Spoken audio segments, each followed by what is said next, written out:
Hanap mo ba ay good vibes mula sa mga storyang hatid ay good news? Sagot ka namin! Ang programang walang ibang dala kundi magagandang kwento at balita mula sa mga storyang kapupulutan ng inspirasyon, pag-asa at tagumpay hanggang sa makabuluhang pagbabago sa lipunan. Siguradong good vibes yan! Dito lang sa programang magbibigay ng mga balitang mas maganda pa sa good news. Ang The Better News. Mapapanood mula Lunes hanggang Biyernes, 1 p.m. sa DZRH TV. Magandang araw, Pilipinas! Nasa ang parte man kayo ng bansa, sisiguraduhin namin nga abot sa inyo ang mga balitang mas maganda pa sa good news. Bawal muna ang nega dahil hatid namin ang mga kwentong kapupulutan ng inspirasyon, pag-asa, maging ng kaalaman. Live sa DZRH TV Facebook, YouTube at DZRH News website. Sa ngalan ni Angelica Cosme, ito po si Mili Borja. At ito ang The Better News. Una sa Pilipinas, una sa Pilipino.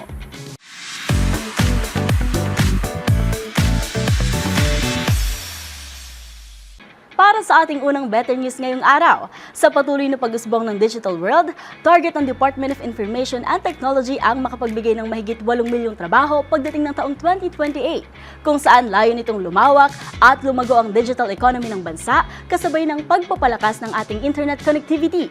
Narito ang report ni Rovic Manuel. Target ng Department of Information and Communications Technology o DICT na magkaroon ng higit 8 milyong trabaho sa taong 2028 sa ilalim ng kanilang inisyatibang Trabahong Digital. Layunin ng programa na samantalahin ang lumalago at lumalawak na digital economy ng bansa sa pamamagitan ng pagpapalakas ng internet connectivity, lalo na sa mga malalayo at liblib na lugar. Ayon kay DICT spokesperson at Assistant Secretary Renato Paraiso, kabilang sa mga prioridad ng kagawaran ang pagpapalakas ng data privacy protocols sa pangunguna ni DICT Secretary Henry Aguda. Kasabay nito, nasa proseso na rin ng DICT sa modernisasyon ng mga serbisyong pampubliko sa pamamagitan ng pagpapabuti ng mga e-services ng gobyerno upang mas mapadali at marespondehan ang pangangailangan ng mga mamamayan. Para sa DZRH TV, ito si Rovic Manuel. Una sa Pilipinas, una sa Pilipino.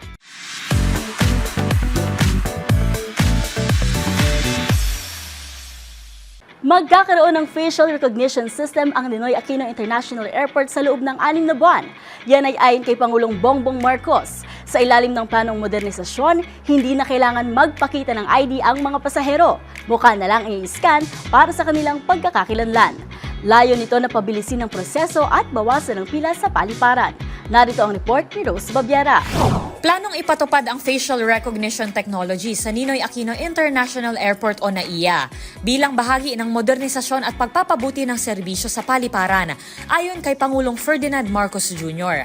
Sa pagpapatupad ng nasabing teknolohiya, sinabi ni PBBM na hindi nakakailanganin ng mga pasahero ang pagpapakita ng iba't ibang identification card dahil ang kanilang mukha na lamang ang isa-scan para sa identification.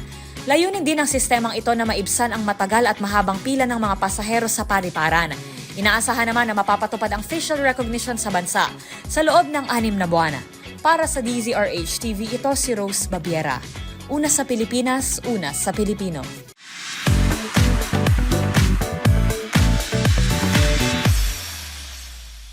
Pride Month just got more colorful. Kasabay ng pagdiriwang ng Pride Month ngayong buwan ng Hunyo, isang espesyal na edisyon ng Q Cinema ang dapat abangan. Sa kauna-unahan kasing pagkakataon, idaraos ang Rainbow QC Pride Film Festival, tampok ang ilan sa mga pelikula na sumasalamin sa iba't ibang muka ng LGBTQIA+ community sa ating lipunan. Ang mga detalye, alamin sa The Better News Report ni Arnold Herrera.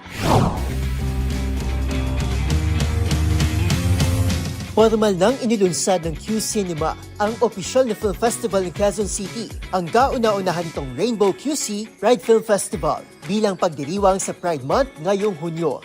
Tampok si Pride Film Festival ang 4 na international full-length films kung saan bibidang iba't ibang mukha at karanasan ng LGBTQIA+ community sa ating lipunan. Babandera dito ang 2024 film ni Peterson Vargas na Some Nights I Feel Like Walking, na bagamat mukhang simple ang kwento, ay may mas malalim at mas mabigat palang mensahe para sa queer community.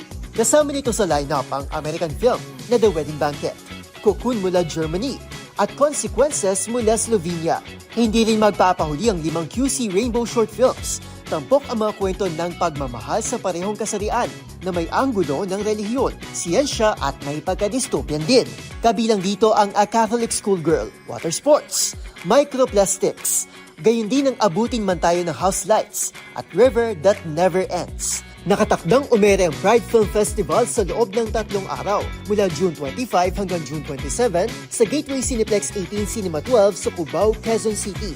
Maliban sa Film Festival, inanunsyo din ni QC Mayor Joy Del Monte ang iba pang programa ngayong Pride Month tulad ng Business Summit, Kwarta Mercado at Pride Run na naganap noong June 4 hanggang June 6. Para sa DZRH TV, ito si Arnold Herrera. Una sa Pilipinas, una sa Pilipino.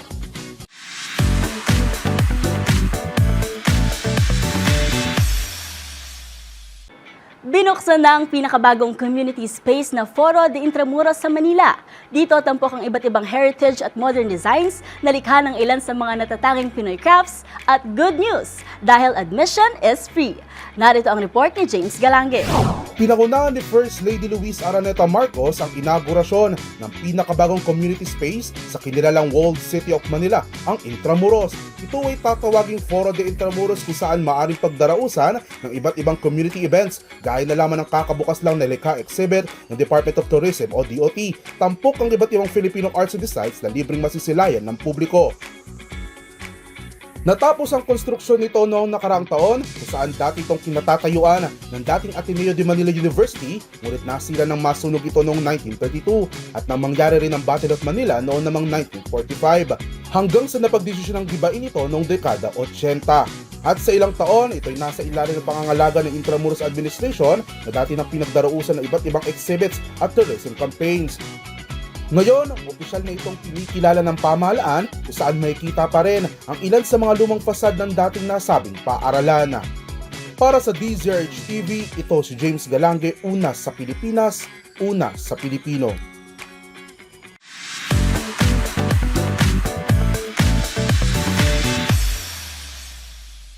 Ilang linggo bago magtapos ang termino ni outgoing Makati City Mayor Abby Binay, pinangunahan nito ang makasaysayang turnover ng 3 smart firefighting robots sa kanilang lokal na pamahalaan. Kumpiyansa ang alkalde na makatutulong ang naturang robotic reinforcements bilang frontliners sa mga komplikado at lumang mapanganib na sunog. Para sa detalye, nagbabalik si Arnold Herrera. The future is now. Ito ang malinaw na mensahe ng lokal na pamahalaan ng Makati nang ibida nito ang 3 units ng kanilang makabagong Rosenbauer Smart Firefighting Robots. Ipinagmamalaki nito ang water discharge capacity na 1,500 to 3,500 liters kada minuto, 10 bar pressure, at vertical reach na abot sa 80 feet. Para kay outgoing Makati Mayor Abby Binay, pangungunahan ng kanilang robotic reinforcements ang mga hakbang ng lungsod tungo sa pagpapaunlad ng modern emergency response. Magsisilbihan niya itong kaagapay ng mga bombero at iba pang responders sa pagsuklolo sa mga high-risk emergencies na lubhang mapanganib o hindi kayang tugunan ng tao. Kaya nitong suungin ng mapaminsalang init, maging ang mausok at madilim na paligid at may kaakibat din na protective warning mechanism. Maliban sa pagpuksa ng apoy tulad ng mga tao, ay kaya nitong sumagip ng mga sugatang responders at sibilyan. Taong 2022 nang kilalanin ng United Nations Office for Disaster Risk Reduction ng Makati bilang kauna-unahang resilience hub sa Pilipinas at sa buong Timog Silangang Asya. Para sa DZRH TV, ito si Arnold Herrera. Una sa Pilipinas, una sa Pilipino.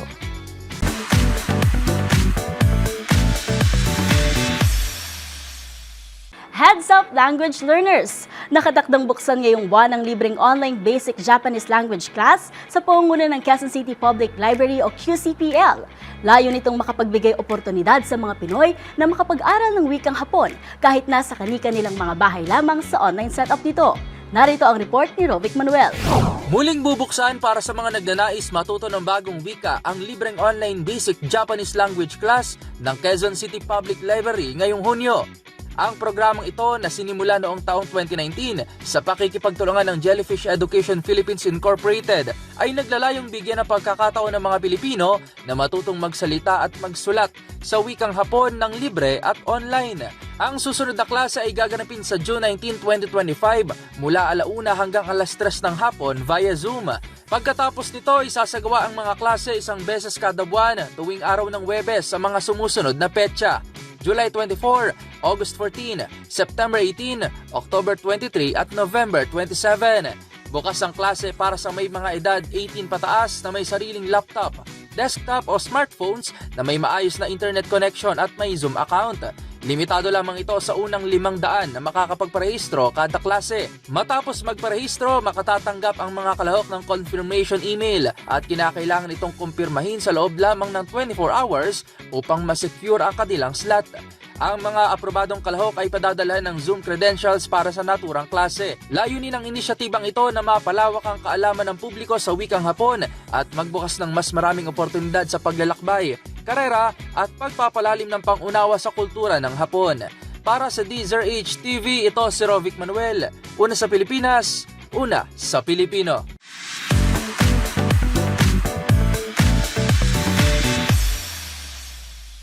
Good news naman tayo pagdating sa palakasan. Itinalaga bilang ambassador ng FIVB Men's Volleyball World Championship si volleyball star Alyssa Valdez. Para sa Balitang Sports, tutukan yan sa report na ito.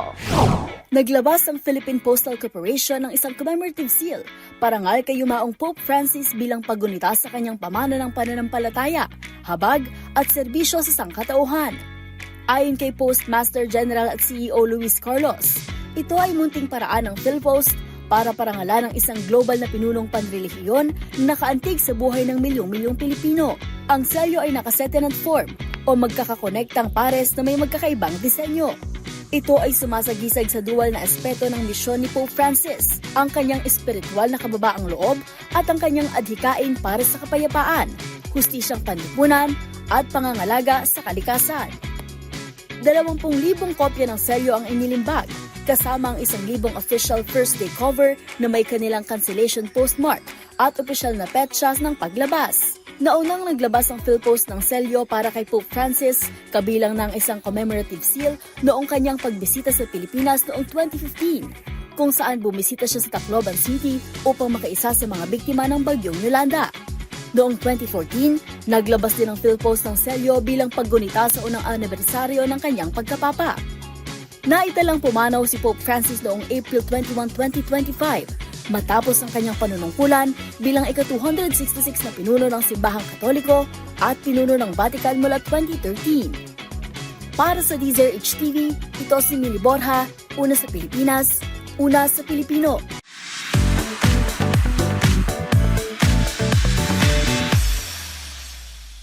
Isang makabuluhang parangal ang inihandog ng PhilPost sa yumaong si Pope Francis sa pamamagitan ng isang commemorative seal bilang pag-alala sa kanyang pamana ng pananampalataya, habag at paglilingkod sa sangkatauhan. Narito ang aking report. 6 na pagkain Pinoy ang kinilala ng Food Encyclopedia na Taste Atlas matapos mapabilang sa top 100 best of all dishes sa buong mundo. Ang best of all dishes ay tumutukoy sa mga pagkain na may sangkap o pangunahing sangkap ay mga offal o mga organ meat ng isang hayop tulad ng atay, puso at intestines. Nanguna sa listahan ng rank 16 na bok choy na mayroong 4.1 star rating na isang Ilonggo noodle soup na hinaluan ng ilang innards ng pork kasama ang chicharon at itlog. Sumunod sa kanyang hindi mawawalang pagkain sa lansangan kung hindi ang isaw na nasa ika-22 pwesto at mayroong 4 stars. Pasok din ang probe o ang deep fried na sikmura na manok na patok din sa mga Pinoy. Bukod sa 3 pagkain, pasok din ang mga lutong ulam na Pinoy kung saan nasa ika-44 na pwesto ang bopis na isang lutong ulam na sinugad ng pork or beef lungs at heart. Sumunod naman ang dinuguan na isang lutong ulam na ginagamitan ng dugo ng baboy na nasa rank 60 habang nasa rank 75 ang papaitan na ang pangunahing sangkap ay ilang goat at cow parts. Samantalang Taste Atlas ay isang food encyclopedia na naglalathala ng mga local food ng iba't ibang bansa na layong may promote at makilala sa iba't ibang panig ba ng mundo. Para sa DZRH TV, ito si Dustin Bayog, una sa Pilipinas, una sa Pilipino.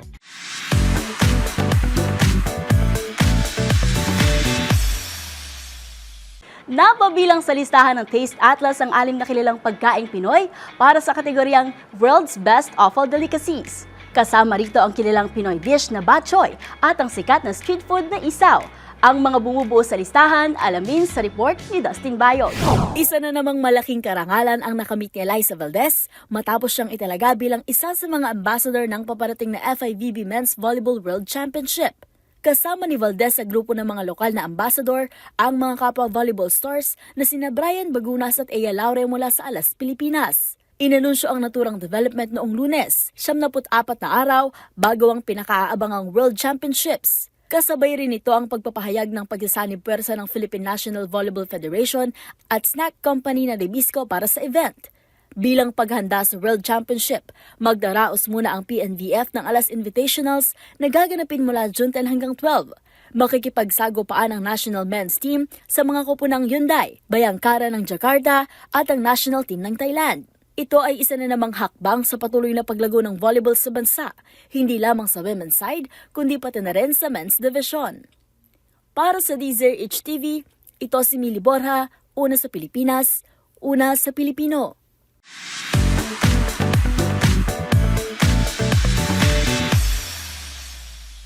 At yan ang mga balitang #PampaGoodVibes para sa inyo. Magkita-kita po muli tayo bukas, dala pa rin ang mga balitang tiyak na magpapa-feel better sa inyo. Para naman sa ating mga live streamers sa website, palagi lamang pong tumutok at kung may gusto kayong i-share na mga kwentong hatid ay good vibes, i-comment nyo na yan sa ating comment section. Tandaan, libre lang ang umiti at maging masaya. Kaya naman huwag mo na itong ipagkait sa iba. #GoodVibes lang! Ito ang The Better News. Para sa DZRH TV, sa ngalan ni Angelica Cosme, ito si Mili Borja, una sa Pilipinas, una sa Pilipino.